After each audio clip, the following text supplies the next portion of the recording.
అందరికీ నమస్కారం. శ్రీ మాత్రే నమః. ఓం నమ శివాయ. ఓం శ్రీ సాయిరం. ఈరోజు మనం కన్యారాశి వారి గురించి తెలుసుకుందామండి.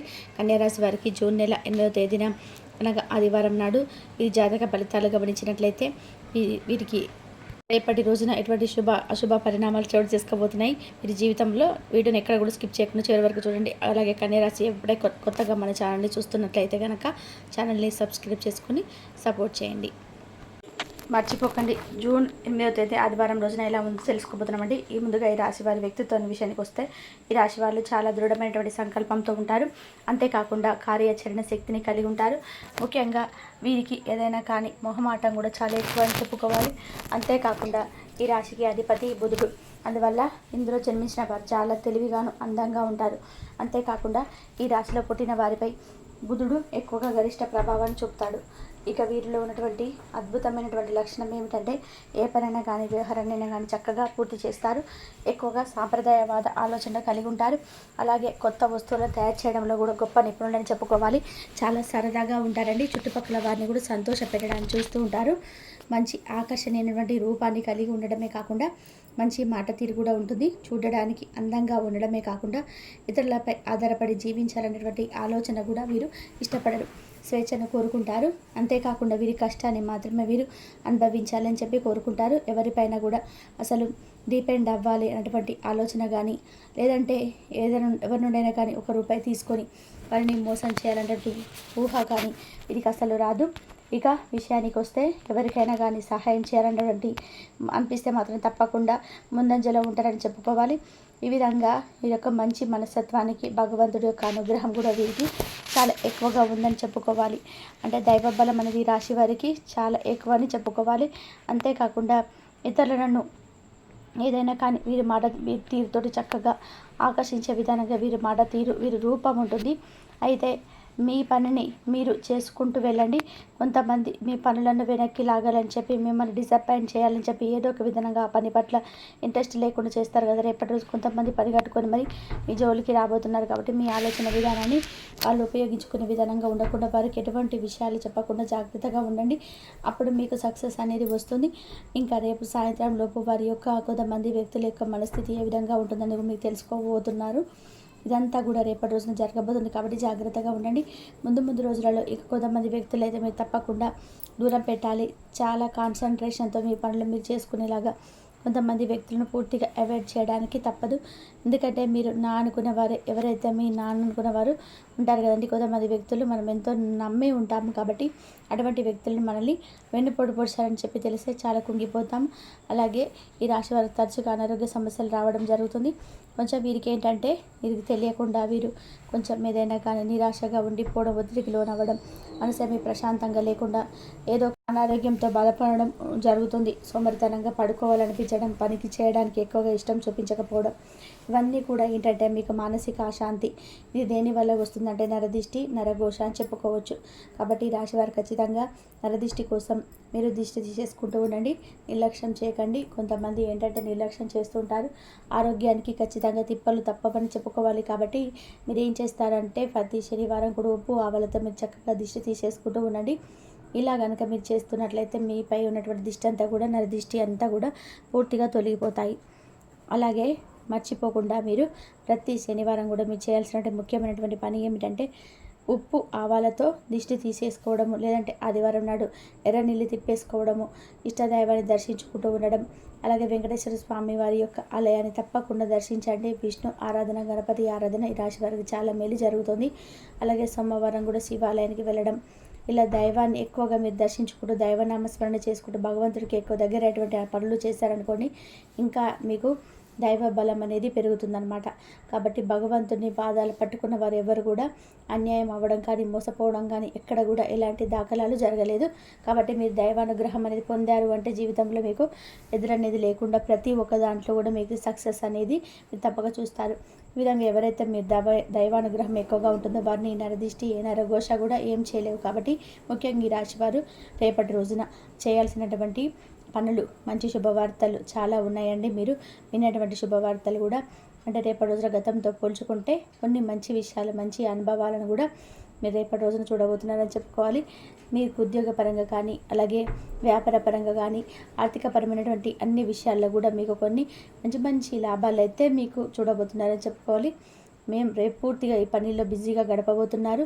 అలా గడుపుతున్నా కూడా మంచి సమయాన్ని మీరు కాసేపు కుటుంబ సభ్యులతో స్పెండ్ చేయబోతున్నారు. మీ మానసికమైన ఒత్తిడి కొంచెం తగ్గించుకున్నటువంటి ప్రయత్నాన్ని ఆధ్యాత్మిక పరంగా మీ మనసును మళ్లించుకొని చక్కగా యోగా లాంటివి కానీ, ఇంట్లో దీపారాధన చేసుకోవడం, మీ మనసును ప్రశాంతంగా ఉంచుకోవడం, ఉదయం నిద్ర లేచిన వెంటనే దగ్గరలో ఉన్నటువంటి ఎక్కడైనా ఏదైనా ఏ ఆలయం అయినా సరే ఆలయాన్ని వెళ్ళి సందర్శించుకొని దైవాన్ని దర్శించుకోనండి. అంతేకాకుండా మీరు రేపటి రోజున ఎవరైతే ప్రయాణాలకు అంటే రేపు ఎక్కడికైనా ప్రయాణాలకు వెళ్తున్నా కానీ ప్రయాణాలు చేయాలని అనుకుంటున్న వారికి కూడా చాలా అనుకూలమైన రోజు అని చెప్పుకోవచ్చు. ఇంకా రేపటి రోజున మీ అవసరాలు తీర్చుకోవడమే కాకుండా ఇంకా ఎవరికైనా అవసరమైన వారికి కూడా ధనం రూపంగా ఎవరికో ఒకరికి అవసరాలకు ధనం అయితే ఇస్తారని చెప్పుకోవాలి. మీ చేతి నిండా కూడా ధనపరంగా అయితే ఎటువంటి సమస్యలు కూడా కనిపించడం లేదండి. చాలా ఆనందంగా పీస్ఫుల్గా రేపటి రోజున మీ రోజునైతే గడపబోతున్నారు. ఇక అలాగే రేపటి రోజున మరొక శుభవార్త వినబోతున్నారు. ఎందుకంటే మీకంటూ ఒక సొంత ఇల్లు మీకు నచ్చినట్టుగా కట్టుకోవడం కోసం ఒక స్థలాన్ని కొనాలని చెప్పి చాలా రోజుల నుండి ఈ రాశి వారు ఎవరైతే అనుకుంటారో ఆ స్థలం అనేది మీకు ఆ స్థలాన్ని మీరు రేపటి రోజున కొనడం కానీ, లేదంటే కట్టినటువంటి ఇంటిని తీసుకోవడం కానీ, గృహ నిర్మాణం చేపట్టేటువంటి పనులు రేపటి రోజున మీరు చేయబోతున్నారని చెప్పుకోవాలి. ఇంటికి సంబంధించినటువంటి ఒక ప్రాపర్టీ అయితే స్థలం కానీ, ఇల్లు కానీ మీరైతే రేపటి రోజున ఏదో ఒక విషయం అయితే చర్చిస్తారు. లేదంటే దానికి సంబంధించినటువంటి వివరాలు తెలుసుకొని మీరు అందులో ఏదో ఒకటి మీకు అంతా కూడా శుభం అయితే మొత్తానికి కనిపిస్తుంది. ఇక అలాగే రేపటి రోజున వివాహం కోసం వివాహ ప్రయత్నాలు చేస్తున్నటువంటి వారికి కూడా వివాహ యోగం అయితే కలిసి వచ్చేటువంటి భాగ్యం అతి త్వరలో మీకు కనిపిస్తుంది. మీ రాశిలో రాసి పెట్టిందండి. కాబట్టి మీరు కనుక కొంచెం గట్టిగా ప్రయత్నాలు చేస్తే కనుక ఖచ్చితంగా మీకు నచ్చినటువంటి వారు, మీరు ఇచ్చినటువంటి వారు మంచి అర్ధాంగి మీకు రేపటి రోజున పొందేటువంటి అవకాశం కూడా మీకు సృష్టంగా కనిపిస్తుంది. ఈ విధంగా అయితే మీకు చాలా చక్కగా అనుకూలంగా రేపటి రోజున ఉండబోతుందని చెప్పుకోవాలి. ఇంకా అలాగే ఆరోగ్యమే మహాభాగ్యం అని చెప్పి గుర్తుపెట్టుకోండి. ఆరోగ్యాన్ని మీరు తప్పకుండా కాపాడుకోవాలి. కాబట్టి మీ వంతు మీరుగా ఆరోగ్యపరంగా ఏదైనా అనారోగ్య సమస్యలు ఉన్నా కూడా ప్రతి ఒక్కరు కూడా ఆరోగ్యమే మహాభాగ్యం అని చెప్పి అన్నారు. కాబట్టి సంవత్సరం అంతా కూడా ఆరోగ్యపరంగా చాలా చక్కగా ఉన్నా కూడా ఏ ఒక్క రోజున మీ ఆరోగ్య సహకరించకపోతే మీరు చాలా డీలా పడిపోతారు. కాబట్టి ఆరోగ్యపరంగా కూడా మీరు మంచి శుభవార్తలు అందుకుంటారు. ఎందుకంటే చాలా సమస్యల నుండి, చాలా రోజుల నుండి, చాలా సంవత్సరాల నుండి పడుతూ ఉన్నటువంటి ఇబ్బందులన్నీ పూర్తిగా తొలగిపోతాయి. మీకు తెలిసినటువంటి ఎవరైనా గొప్ప డాక్టర్ని కానీ మీరు కన్సల్ట్ అవ్వడం కానీ, లేదంటే ఎవరి ద్వారా మీట్ అవ్వడం కానీ అలా మీకు తెలియజేసే విషయం మీద కనిపిస్తుంది. మీ అనారోగ్యం నుంచి బయటపడతారు. ఈ విధంగా ఈ రాశి వారికి రేపటి రోజున అన్నీ కూడా అనుకూలమైనటువంటి చాలా అత్యద్భుతమైనటువంటి యోగకాలంగా చెప్పుకోవచ్చు. అలాగే ఇంకా రేపటి రోజున మీరు చేయాల్సిన చిన్న చిన్న పరిహారాల విషయానికి వస్తే ఆదివారం కాబట్టి ఎలాగో చక్కగా సూర్య నమస్కారాలు చేసుకోండి. ఉదయం సాయంత్రం ఇంట్లో దీపారాధన చేసుకోండి. అంతేకాకుండా మీ మనసుకు నచ్చినటువంటి ఆధ్యాత్మికపరమైనటువంటి భక్తికి గీతాలు వినడం కానీ, లేదంటే భక్తికి సంబంధించిన భగవంతుడికి సంబంధించినటువంటి విషయాలను భక్తి కథలు వినడం కానీ, దేవాలయానికి వెళ్ళి చక్కగా సందర్శించుకొని చేయడం, ఇలా వారం మొత్తం మీద మనకు కొంచెం సమయం దొరికింది ఆదివారమే కాబట్టి ఆదివారం నాడు వృధా ప్రసంగాలతోనూ లేదంటే వృధా చర్చలతోనూ ఇలా ముగించకుండా దాన్ని మనం ఏదో ఒక విధానంగా ఉపయోగించుకోవడం వల్ల కూడా దైవానుగ్రహం అనేది తప్పకుండా మనమైతే పొందవచ్చు. అలాగే ఈ విధంగా అయితే వృత్తిపరంగా, వ్యాపారపరంగా, ఉద్యోగపరంగా అన్ని రంగాల వారికి కూడా రేపటి రోజున మీకు యోగకాలంగా మంచిగా మీరు అనుకున్నట్టుగా సిద్ధిస్తుందని చెప్పుకోవాలండి. అలాగే మహాలక్ష్మీదేవి యొక్క ఆరాధన కూడా మీకు చాలా చక్కగా ఉంటుంది. విష్ణు సహస్రనామం పారాయణ చేయండి. బుధవారం నాడు గణపతి ఆరాధన చేసుకోండి. అలాగే ఎవరికైనా కానీ ఒక బ్రాహ్మణుడికి నీటితో నింపినటువంటి కుండను దానంగా ఇవ్వడం వల్ల కూడా మీకు ఎటువంటి దోషాలు ఉన్నా కూడా అవన్నీ కూడా పూర్తిగా అయితే తొలగిపోతాయని చెప్పుకోవాలి. అలాగే గుడిలో వెంకటేశ్వర స్వామి ఆలయంలో పెసలను కానీ, లేదంటే నువ్వులను కానీ ఇలాంటివి దానంగా ఇవ్వడం వల్ల కూడా మీపై ఉన్నటువంటి గ్రహ దోషాలు కానీ ఇలాంటివి ఏవైనా సమస్యలు ఉంటే అవన్నీ కూడా పూర్తిగా తొలగిపోతాయని చెప్పుకోవాలి. ఈ విధంగా మీకు సంబంధించినటువంటి చిన్న చిన్న పరిహారాలు కనుక చేసుకున్నట్లయితే అంటే కొంతమంది ఏంటంటే ముందులే అనుకుంటారు, కానీ మనం చేసేటువంటి చిన్న పరిహారం అనేది అప్పటికప్పుడు అది మనకు ప్రభావితం చేయకపోయినా కానీ ఏదో ఒక సమయంలో అయితే మనకు అది యూజ్ఫుల్గా అయితే ఉంటుందండి. మనం చేసేటువంటి పని ఏదైనా కూడా అది అంటే యూజ్లెస్గా అయితే ఏది ఉండదు. మనకి ఏదో ఒక విధంగా యూజ్ అయ్యే విధానంగా ఉంటుంది కాబట్టి పరిహార శాస్త్రపరంగా అన్ని పరిహారాలు చెప్పుకున్నారు కాబట్టి మనకు సంబంధించినటువంటి అంటే మనకు హిందూ శాస్త్ర ప్రకారం సంబంధించినటువంటి పరిహారాలు బోలెడు ఉన్నాయి కాబట్టి వాటిని ఏ ఒక్కటైనా కానీ సవ్యంగా చేసుకోవడం వల్ల మన జీవితం ఎంతో కొంత మారుతుందని చెప్పి మనం కూడా నమ్మాలి.